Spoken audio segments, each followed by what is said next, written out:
آج کا یہ واقعہ آپ کی روح کو جھنجھوڑ کے رکھ دے گا، اس لیے گزارش ہے کہ واقعہ کو آخر تک ضرور دیکھیے گا۔ ناصر نامی شخص کا واقعہ، آئیے اسی کی زبانی سنتے ہیں۔ میری شادی کو ابھی 3 مہینے ہوئے تھے کہ مجھے اپنی بیوی کے مرنے کی دردناک خبر ملی۔ میں تو سوچ بھی نہیں سکتا تھا کہ میری اتنی محبت اور پیار کرنے والی بیوی، جس سے ابھی کھل کر میں اظہار محبت بھی نہ کر سکا تھا، وہ اس دنیا سے اتنی جلدی چلی جائے گی۔ میں نے اس کی محبت کو پورا کرنے کے لیے کسی قسم کی کمی نہیں چھوڑی تھی۔ جیسا وہ چاہتی تھی میں نے ویسا ہی کیا، پر زندگی نے میرے اوپر اتنا بڑا ستم کر دیا کہ میری بیوی بھری جوانی میں مجھے چھوڑ کر چلی گئی۔ لیکن بیوی کے مرنے کے بعد ہی اصل کہانی شروع ہوئی، جس نے مجھے نہ صرف جھنجھوڑ کے رکھ دیا بلکہ بہت سارے رشتوں کی پہچان کروا دی۔ جیسے ہی میری بیوی کے مرنے کی خبر پھیلی تو بیوی کے مائکے والے ہمارے گھر آ گئے۔ اس کی ماں مجھے لان تان کرنے لگی، کہنے لگی کہ تو نے ہماری بیٹی کو مارا ہے۔ وہ شادی کرتے ہوئے تو بہت خوش تھی، اس نے تو ہم سے کہا تھا کہ اب اس گھر سے میرا جنازہ ہی نکلے گا۔ تو نے سچ میں اس کا اس گھر سے جنازہ ہی نکال دیا؟ کیا تجھے ذرا بھی شرم نہیں آئی؟ تو نے میری بیٹی پر اتنے ظلم کیے ہوں گے، اس لیے وہ بیچاری بولی ہی نہیں اور گھٹ گھٹ کر مر گئی۔ اب میں ان کو کیا سمجھاتا کہ میں تو اپنی بیوی سے ابھی تک کوئی تعلق قائم ہی نہیں کر سکا تھا، تو میں اس پر کیا ظلم کرتا؟ ابھی تو ہم دونوں کا رشتہ بھی بہت ہی زیادہ تکلف والا تھا، میں چاہ کر بھی اس کے قریب نہیں ہو سکا تھا۔ وہ اس قدر شرماتی للچاتی تھی کہ میں اس سے بات کرتا تو وہ منہ دوسری طرف پھیر لیتی۔ خیر، اس سارے چوہے بلی کے کھیل میں 3 مہینے گزر گئے۔ اس کے علاوہ ایک اور بڑا واقعہ ہو گیا جس نے مجھے زیادہ پریشان کیا۔ بیوی کے مائکے والے کہہ رہے تھے کہ ہم میت کو اپنے گھر لے جائیں گے اور اپنے آبائی قبرستان میں دفن کریں گے، جبکہ میرے گھر والے بولے اب وہ ہماری ذمہ داری تھی، اس لیے اسے دفنایا بھی یہیں پر جائے گا۔ لیکن بیوی کے مائکے والوں میں سے ایک آدمی بہت زیادہ ضد کر رہا تھا کہ کسی صورت میں بھی ہم اپنی بیٹی کو یہاں دفن نہیں ہونے دیں گے۔ تم نے اس پر جتنے جی بھر کے ظلم کر لیے وہ کافی ہیں، اب ہم اسے مر کر یہاں نہیں چھوڑ سکتے۔ خیر، کچھ نہ کچھ کر کے ان لوگوں نے میت کو یہاں سے نکال لیا اور یہ لوگ اسے اپنے گھر لے گئے۔ میں بہت زیادہ پریشان تھا، لیکن میری اس کے ساتھ نسبت ختم تو نہیں ہونے والی تھی۔ میں بھی اس کے ساتھ ہی چلا گیا۔ میں اپنی بیوی کو دفن کرتے وقت بہت پریشان تھا۔ میں نے جب اسے لحد میں اتارا تو میرا جسم کانپ رہا تھا، مجھے اپنی موت یاد آ رہی تھی۔ دل چاہا بیوی کے ساتھ میں بھی اس دنیا سے چلا جاؤں، لیکن میں ایسا نہیں کر سکتا تھا۔ تبھی مجھے پیچھے سے کسی نے دھکا دیا۔ میں نے پیچھے مڑ کر دیکھا تو وہی آدمی کھڑا تھا جس نے میری بیوی کا جنازہ یہاں لانے پر بہت زیادہ ضد کی تھی۔ وہ مجھے کہنے لگا، ارے بھائی، اب کیا تم بھی اس قبر میں لیٹ جاؤ گے؟ نکلو یہاں سے۔ مجھے اس کا انداز بہت ہی عجیب اور نفرت والا لگ رہا تھا۔ میں قبر سے ذرا پیچھے ہٹ گیا۔ جلدی جلدی قبر پر مٹی ڈال دی گئی اور پھر تدفین مکمل کر دی گئی۔ وہی آدمی سب کو کہنے لگا کہ اب یہاں غیر اسلامی طریقے سے تماشا نہ لگایا جائے، سب لوگ اپنے اپنے گھروں کو چلے جائیں، اور تم میاں اب کیا اپنی بیوی کا ماتم کرتے کرتے اس دنیا سے اٹھ جاؤ گے؟ جاؤ اپنے گھر جاؤ، اپنے گھر والوں کو، اپنی ماں کو وقت دو۔ میں اس کی کڑوی سیلی باتیں سن کر بہت پریشان تھا، لیکن کیا کرتا، یہ موقع ہی ایسا تھا کہ میں زیادہ بول بھی نہیں سکتا تھا۔ میں چپ چاپ اپنے گھر آ گیا۔ گھر آ کر میرا دل بری طرح سے رو رہا تھا۔ ابھی میں کسی دوست کو فون کرنے لگا، میں نے جیب میں ہاتھ ڈالا تو دیکھا میرا تو موبائل جیب میں نہیں تھا۔ یہ دیکھ کر میرے قدموں تلے سے زمین نکل گئی۔ میں بہت پریشان ہوا، سوچا کہ شاید موبائل میں کہیں راستے میں پھینک آیا ہوں۔ پھر مجھے یاد آیا کہ قبرستان سے آتے ہوئے میری جیب ذرا ہلکی تھی۔ میں اس وقت اتنا فرق محسوس نہیں کر سکتا تھا، لیکن بات دراصل یہ تھی کہ میں اپنا موبائل قبرستان میں ہی کہیں بھول آیا تھا۔ میں فوراً گھر سے نکلا۔ موبائل کے بغیر زندگی گزارنا مشکل لگ رہی تھی، یہ سب تو آپ بھی جانتے ہی ہوں گے۔ میں فوراً اسی قبرستان میں پہنچا جہاں پر میری بیوی کی تدفین ہوئی تھی۔ وہاں پہنچتے ہی میری نظر پورے قبرستان پر پڑی۔ لیکن میرا موبائل کہیں نظر نہیں آیا۔ میں ادھر ادھر دیکھنے لگا، تبھی ایک بوڑھا آدمی میری طرف آیا اور بولا کیا ڈھونڈ رہے ہو؟ شاید وہ بوڑھا آدمی اس قبرستان کا گورکن تھا۔ میں بولا بس چاچا میں اپنا موبائل یہاں بھول گیا ہوں، وہ ڈھونڈ رہا ہوں۔ کہیں تم اپنا موبائل قبر میں تو نہیں گرا آئے؟ چاچا نے بڑی حیرانی سے پوچھا تھا۔ ہاں یہ بھی ہو سکتا ہے، اصل میں جب میں قبر میں دیکھ رہا تھا تو مجھے کسی نے قبر سے ہٹانے کے لیے قمیض سے پکڑ کر کھینچا تھا، لگتا ہے کہ میرا موبائل نیچے ہی گر گیا ہے۔ یہ بات سن کر میں لرز گیا، تو کیا میرا موبائل اس قبر میں گر گیا ہے؟ لگتا ہے کہ اب مجھے قبر کھودنی پڑے گی۔ توبہ کرو میاں، کیسی باتیں کرتے ہو؟ وہ آدمی اپنے کانوں کو ہاتھ لگانے لگا۔ ایک چند ہزار کے موبائل کے لیے تم اللہ کا اتنا بڑا قانون توڑو گے؟ قبر اللہ کی حد ہوتی ہے۔ تمہاری بیوی کے سارے مائکے والے گھر والے اٹھ کر آ جائیں گے، وہ تمہیں زندہ نہیں چھوڑیں گے۔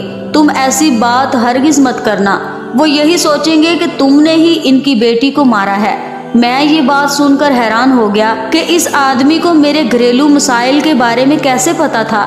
یہ ایک گورکن تھا، پھر اس کو یہ بھی پتا تھا کہ یہ میری بیوی ہے اور اس کے گھر والے مجھ سے ناراض ہیں، اور یہ تو میری بیوی کے مائکے کا قبرستان ہے۔ شہر میں عموماً ایسی تفصیلات نہیں بتائی جاتی، نہ ہی کوئی دوسرے کے خاندان کے بارے میں جانتا ہے، پر یہ گورکن عجیب تھا جسے ہر طرح کی معلومات تھی۔ میں بڑا حیران ہوا لیکن چپ تھا۔ اس وقت غم ہی اتنا تھا کہ میں فوراً اپنے گھر لوٹ آیا۔ گھر آ کر میں نے یہ بات اپنی اماں کو بتائی۔ اماں کہنے لگی، ارے بیٹا اس میں پریشان ہونے والی کیا بات ہے؟ تم ایسا کرو کہ دوسرا موبائل لے لو، خواہ مخواہ پریشان ہوتے ہو۔ اب اگر بیوی کی وفات کے بعد تمہارے پاس موبائل بھی نہیں ہوگا تو تمہارا دل اور بھی زیادہ پریشان ہوگا۔ اپنا دھیان بٹانے کی کوشش کرو، میں تمہیں پیسے دیتی ہوں، تم جا کر اپنے لیے نیا فون خرید لو۔ میں نے کہا اماں اس نمبر پر تو میرے کافی سارے جاننے والے تھے، لیکن چلو آپ کہتی ہو تو میں ایسا ہی کروں گا، آپ مجھے پیسے دے دیں۔ ماں نے مجھے پیسے دے دیے تو میں اپنا نیا موبائل خرید لایا۔ میں نے اس موبائل میں نئی سم ڈالی، لیکن پھر ایسا ایک واقعہ پیش آیا جس نے مجھے مزید پریشانی میں ڈال دیا۔ رات کے 12 بجے تھے، میرے فون پر سگنل نہیں آ رہے تھے۔ اچانک سے سگنل آئے تو میں نے پہلا نمبر جو ملایا وہ اپنا پرانا نمبر تھا۔ شاید میں سگنل چیک کرنے کے لیے ایسا کر رہا تھا، میرے تو وہم و گمان میں بھی نہیں تھا۔ میرا خیال تھا کہ بس میرا موبائل قبر میں گر گیا ہے تو اب وہ ختم ہو گیا ہوگا، لیکن جیسے ہی میں نے فون میں نمبر ملایا تو اس پر بیل جانے لگی۔ یہ سن کر میرے رونگٹے کھڑے ہو گئے، مجھے عجیب سا ڈر لگنے لگا۔ میرا موبائل قبر میں ہے اور وہاں اس پر بیل جا رہی ہے، لیکن اگلے لمحے جو ہوا اس نے تو مجھے حیران کر کے رکھ دیا۔ میرا فون اٹھا لیا گیا تھا اور پھر جو ہوا اس کو دیکھ کر میں اس قدر حیران و پریشان اور تجسس میں مبتلا ہوا کہ فوراً اپنی جگہ سے اٹھ کھڑا ہوا۔ ماں بھی حیران تھی کہ یہ میں کیا کر رہا ہوں۔ ماں نے پوچھا بیٹا کہاں جا رہے ہو؟ میں نے جواب دیا اماں میں اپنی بیوی کی قبر پر جا رہا ہوں۔ کیا ہو گیا ہے تمہیں؟ پہلے موبائل کا بہانہ بنا کر گئے تھے، اب کون سی آفت آ گئی ہے؟ رات کے اس وقت تم اپنی بیوی کی قبر پر جا رہے ہو؟ اماں مجھے جانا ہوگا۔ یہ کہہ کر میں تو گھر سے نکل گیا۔ میں نہیں جانتا تھا کہ میری ماں میرے پیچھے کتنا پریشان ہوئی ہوگی۔ ابھی میرے دل میں صرف اور صرف ایک ہی خیال چل رہا تھا اور وہ تھا میری بیوی کا خیال، کیونکہ جو کچھ میں نے سنا تھا اس کے بعد میں خاموش تو نہیں بیٹھ سکتا تھا۔ میری پوری ذمہ داری بنتی تھی کہ میں اس معاملے کی جا کر تحقیق کروں، اس لیے میں اپنی بیوی کے آبائی قبرستان پہنچ گیا تھا، مگر جیسے ہی میں نے اندر قدم رکھا تو وہی گورکن مجھے ملا۔ ارے میاں تم یہاں بار بار کیا ڈھونڈنے آتے ہو؟ مجھے دیکھ کر وہ غصے سے بولا۔ گورکن میاں آپ کا کام کیا ہے؟ قبریں کھودنا۔ آپ اس تک رکھیے، آپ مجھ سے بار بار سوال کیوں کرتے ہیں کہ میں یہاں کیوں آیا ہوں؟ لیکن میاں میں تو تم سے ہمدردی کی وجہ سے پوچھ رہا ہوں، تمہیں اس قبرستان کا نہیں پتا، میں یہاں کا گورکن ہوں تو میں ہی ذمہ داری اٹھاؤں گا نا، اس لیے پوچھ رہا ہوں کہ کوئی مسئلہ ہے تو مجھے بتاؤ، میں حل کر دیتا ہوں۔ میں نے گورکن کو بھی ساری بات بتا دی۔ یہ سنتے ہی اس کے چہرے پر ایک رنگ آیا اور ایک گزر گیا۔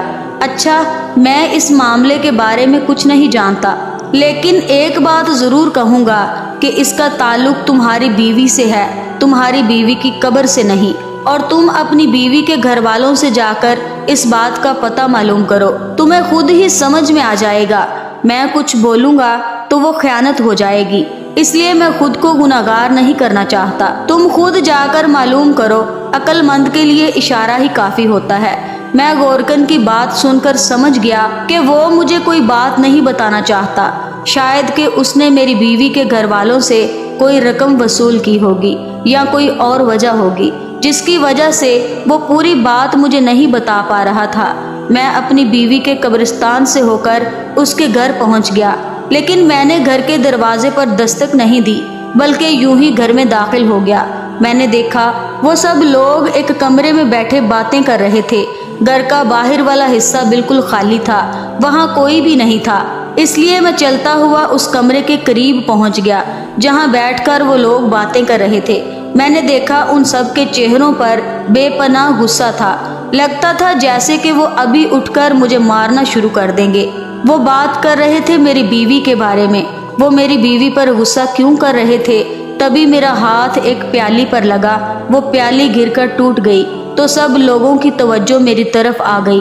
وہ لوگ مجھے یوں دیکھنے لگے جیسے میں نے اس گھر میں چوری کر لی ہو۔ بیٹا، تم یہاں کیسے آئے ہو اور کب آئے تھے؟ میری ساس نے مجھ سے پوچھا۔ اماں جی، میں آپ کو ایک بات بتانے کے لیے آیا ہوں۔ میں نے اپنی ساس کی طرف امید بھری نظر ڈالی۔ ہاں بیٹا آؤ، ہمیں تمہارا انتظار تھا۔ میرا انتظار؟ مگر وہ کیوں؟ میں نے اپنی ساس سے پوچھا۔ بس بیٹا، حالات ہی کچھ ایسے ہیں کہ کیا کریں۔ تمہیں تو پتہ ہے کہ ہم ایک معمولی سے خاندان سے تعلق رکھتے ہیں۔ میرا بھانجا کل سے گھر نہیں آیا، وہ ایسا غائب ہوا ہے کہ میری بہن بھی پریشان ہو گئی ہے، کہتی ہے کہ اپنے داماد سے کہہ کر میرے بھانجے کو ڈھونڈ کر لاؤ ورنہ میں مر جاؤں گی۔ میرا ایک ہی جوان بیٹا تھا، اگر وہ بھی نہ رہا تو میں کیا کروں گی؟ تم جانتے ہو نا کہ کئی عرصے سے ہماری ان کے ساتھ ناراضگی چل رہی تھی، لیکن اب اس موقع پر ہم دونوں خاندان ایک دوسرے کے بے حد قریب ہو گئے ہیں۔ میں یہ سن کر اپنا غم بھول گیا۔ اچھا ماں جی، میں آپ کا کام کروا دوں گا، لیکن آپ کو اپنا مسئلہ بتانے آیا ہوں۔ بیٹے، مسئلے تو چلتے رہتے ہیں، میری ساس نے میری بات کو کاٹتے ہوئے کہا، لیکن تم پہلے میرا کام کر دو، اس کے بعد تم جو کہو گے میں وہی کروں گی۔ میں نے اپنی ساس سے بحث کرنا مناسب نہیں سمجھا، وہاں سے ایک اور ذمہ داری لے کر واپس اپنے گھر آ گیا تھا۔ میں اپنی بیوی کی قبر کھولنا چاہتا تھا، کیونکہ جو کچھ میں نے سنا تھا اور جانتا تھا، اس کے بعد میرا دل بہت عجیب سا ہو گیا تھا۔ میں چاہتا تھا کہ میں اپنی بیوی کی قبر کھولوں، قبر کشائی کروں، لیکن کوئی بھی مجھے اس بات کی اجازت نہیں دے رہا تھا، نہ کوئی میری بات پر یقین کر رہا تھا۔ اس لیے میں نے سوچ لیا تھا کہ جو کچھ کروں گا میں خود ہی کروں گا۔ رات کے 2 بجے میں نے قبرستان میں جانے کا فیصلہ کر لیا۔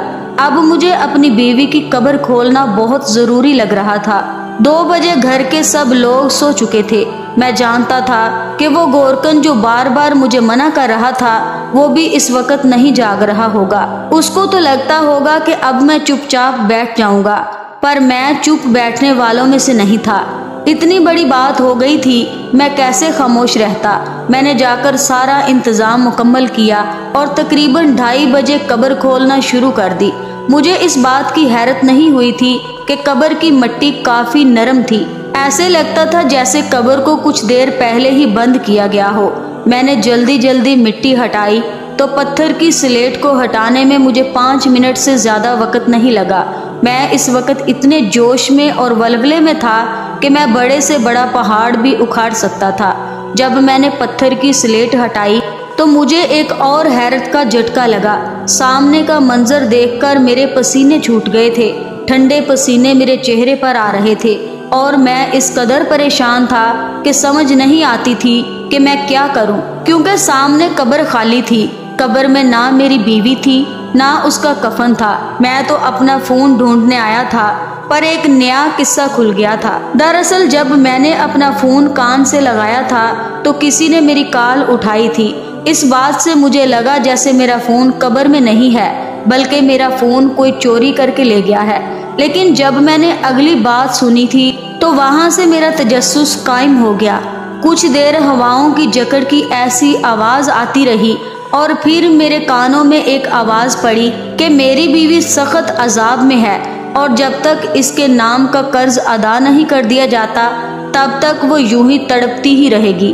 شاید میں یہ بات سن کر بے وقوف بن ہی جاتا، لیکن میں سوچنے لگا کہ قبر میں آنے والے فرشتے تو کبھی بھی اردو زبان میں بات نہیں کر سکتے، وہ تو سنا ہے کہ عربی میں بات کرتے ہیں، اور پھر ایسا کیسے ہو سکتا ہے کہ ایک فرشتے کی آواز مجھے فون پر سنائی دے؟ یہ چیز کوئی ڈرامہ یا پھر جھوٹ لگتی تھی، ایسا حقیقت میں ہو ہی نہیں سکتا تھا۔ بہت سارے لوگوں نے قبر میں کیمرہ اور مائک رکھنے کی کوشش کی، پر آج تک کسی فرشتے کی آواز کسی انسان کے کانوں میں نہیں پڑ سکی۔ یہ اللہ کا راز ہے اور یہ اللہ ہی جانتا ہے، ایسا ہو ہی نہیں سکتا کہ کسی فرشتے کی آواز کوئی انسان سن سکے۔ بس تبھی سے مجھے شک پڑ گیا تھا اور میں نے بیوی کی قبر کھودنے کی ٹھان لی تھی۔ پھر جب میں نے قبر کھودی وہاں پر مجھے کچھ بھی نہیں ملا۔ اب میں اپنی بیوی کے گھر والوں کے پاس چلا گیا۔ میں نے آپ کی بیٹی کی قبر کھودی ہے پر میری بیوی وہاں نہیں ہے۔ میرے سسرال والے مجھ پر غصہ کرنے لگے کہ مجھے یہ بے حرمتی کرنے کو کس نے کہا تھا۔ میری بیوی کے بھائی تو باقاعدہ مجھے مارنے پر تلائے تھے۔ وہ اس قدر اونچی آواز میں بات کر رہے تھے کہ میں اب ان سے ڈر رہا تھا۔ آپ کو یہ سب نہیں کرنا چاہیے تھا، میں تو کبھی بھی اپنی بیوی کے لیے برا سوچ ہی نہیں سکتا تھا، اور یہ بات ان لوگوں کو کون سمجھائے؟ ان کو تو میں نہ جانے کسائی، ظالم اور جلاد لگ رہا تھا۔ میں نے اپنی بیوی کے گھر والوں سے زیادہ بحث کرنا مناسب نہیں سمجھا، کیونکہ وہ تو لڑنے جھگڑنے پر، مر مٹنے پر تیار ہو گئے تھے، اور ایسے لوگوں سے میں کتنی بھی بات کرتا وہ میری بات نہ سنتے۔ وہاں سے نکلا تو سب سے پہلے مجھے اپنی ساس کے بھانجے کا خیال آیا، جس کے بارے میں انہوں نے مجھے ڈھونڈنے کا کہا تھا۔ باقی سب کام چھوڑ کر اب میں بھی اسے ہی ڈھونڈنا چاہتا تھا، کیونکہ مجھے اپنی بیوی کے اس کزن پر بہت زیادہ شک تھا۔ وہ بھی گھر سے اس دن سے غائب ہوا تھا جس دن سے میری بیوی فوت ہوئی تھی۔ شہر میں پوچھتا پچھاتا وہاں کے اکلوتے بس اڈے پر پہنچا۔ وہاں جا کر میں نے اپنی ساس کے بھانجے کے بارے میں بتایا۔ مجھے وہاں کہیں ایک لوکل آدمی نے یہ معلومات دی کہ وہ صبح صبح ہی ڈسکے کے لیے نکلا ہے۔ یہ بات میرے لیے زیادہ حیران کن نہیں تھی۔ میں اس کا پتہ ڈھونڈتے ڈھونڈتے اس تک کیسے پہنچا یہ ایک الگ کہانی ہے، پر وہ ایک چھوٹی سی تنگ گلی میں کرائے کے مکان پر رہتا تھا، اور آج اسے ڈھونڈتے ہوئے مجھے ایک ہفتہ ہو چکا تھا۔ ہفتے کے بعد جب میں اس تنگ گلی میں اس کے گھر کے دروازے پر دستک دینے لگا تو میرے دل میں تمام سوالوں کے جواب پہلے سے موجود تھے، اور کچھ سوال میرے ذہن میں اٹھ بھی رہے تھے۔ جیسے ہی دروازہ کھلا میں نے دیکھا کہ سامنے کوئی اور نہیں بلکہ میری اپنی بیوی کھڑی تھی۔ میں تو کسی اور کو ڈھونڈنے یہاں آیا تھا۔ مجھے دیکھتے ہی اس کے چہرے پر ایک رنگ آئے اور ایک رنگ جائے۔ وہ بڑی مشکل سے اپنی جان بچا کر پیچھے بھاگنے لگی۔ میں نے اسے بازو سے پکڑا اور گھسیٹنا شروع کر دیا۔ وہ چلانے لگی اور شاید مجھے گلی والوں کے سامنے ایک گنڈا ظاہر کرنا چاہتی تھی۔ میں نے سب کو چپ کروا دیا کہ یہ میری بیوی ہے اور میں اسے ایسے یہاں چھوڑ نہیں سکتا۔ سب لوگ بہت حیران تھے۔ میری بیوی کے چہرے پر بھی بہت پشیمانی تھی۔ میں نے اسے لا کر گاڑی میں پھینکا اور اس سے پوچھا کہ تم یہاں پر کیوں ہو؟ تم تو مر گئی تھی۔ وہ رونے لگی۔ خدا کے لیے مجھے معاف کر دے، خدا کا نام مت لو، تم نے تو اس کو ناراض کر کے یہ راستہ اختیار کیا ہے، اب بتاؤ کہ تمہیں کیا سزا دوں؟ میری بیوی مجھ سے ہاتھ جوڑ کر معافی مانگنے لگی کہ پہلے ایک بار آپ میری بات سن لیں، پھر آپ کو سب کچھ سچ سچ بتاؤں گی۔ اگر تب بھی آپ کو یقین نہ آئے تو آپ جو کہیں گے میں وہی کروں گی۔ میری بیوی نے جب اپنی کہانی سنانا شروع کی تو میں بھی چپ ہو گیا۔ اب میں اسے کیا کہتا، کیا سزا دیتا؟ اس نے بتایا کہ وہ جب سے بڑی ہوئی ہے اس کے گھر میں اس کے خاندان والوں کا آنا جانا لگا رہتا تھا۔ اس کا ایک کزن تھا جو کہ اس کی خالہ کا بیٹا تھا۔ اکثر ان کے گھر آتا جاتا رہتا تھا۔ تو ایک دن میرے کزن نے مجھ سے کہا وہ اسے ماڈلنگ کروانے کے لیے دوسرے شہر لے جائے گا، وہ خوب پیسہ کمائے گی، مشہور ہو جائے گی اور گھر کی غربت ختم کر دے گی۔ وہ بھی اس کی باتوں میں آ گئی، پھر اس کے ساتھ چل پڑی۔ اس نے مجھے شہر لے جا کر اپنی ہوس کا نشانہ بنایا اور ساتھ ہی اس کی تصاویر بھی بنائی۔ جب میری اتنی ساری تصویریں بن گئیں تو میں مجبور ہو گئی اور اس کی بات ماننے لگی تھی۔ یہ بات اس کی ماں کو پتہ چلی۔ ماں نے اس کی شادی مجھ سے کر دی، پر اس بھانجے نے تو اس کا پیچھا نہیں چھوڑا تھا۔ اس نے سختی سے منع کر رکھا تھا کہ اپنے شوہر کے پاس نہیں جانا۔ ابھی میری بیوی 2 حصوں میں بٹ چکی تھی۔ وہ اس شخص کی باتیں بھی مانتی اور میرے گھر میں خوشی خوشی رہتی بھی تھی۔ وہ اپنا غم کسی پر ظاہر نہیں ہونے دیتی تھی۔ پھر ایک دن اس کے خالہ زاد نے ایک انوکھی فرمائش کر دی کہ تم مرنے کا ناٹک کرو، پھر میں تمہیں یہاں سے لے جاؤں گا۔ اس بیوقوف کو یہ بھی نہیں پتا چلا کہ ایک شخص کے نکاح ہوتے ہوئے دوسرا نکاح نہیں ہو سکتا۔ میری بیوی نے اس کے کہنے کے مطابق ناٹک کیا۔ خدا جانے اس نے اتنی کامیابی کے ساتھ یہ سب کچھ کیسے کر لیا۔ جب میری بیوی کے مرنے کا اعلان ہوا، اس کے مائکے سے سب لوگ میرے گھر آ گئے تھے اور شاید اسے دفنانے میں جلدی بھی کر رہے تھے۔ یہی وجہ تھی کہ وہ آدمی ان سب کے پیچھے کھڑا تھا۔ اس نے سبھی کے منہ کو پیسے لگائے ہوں گے۔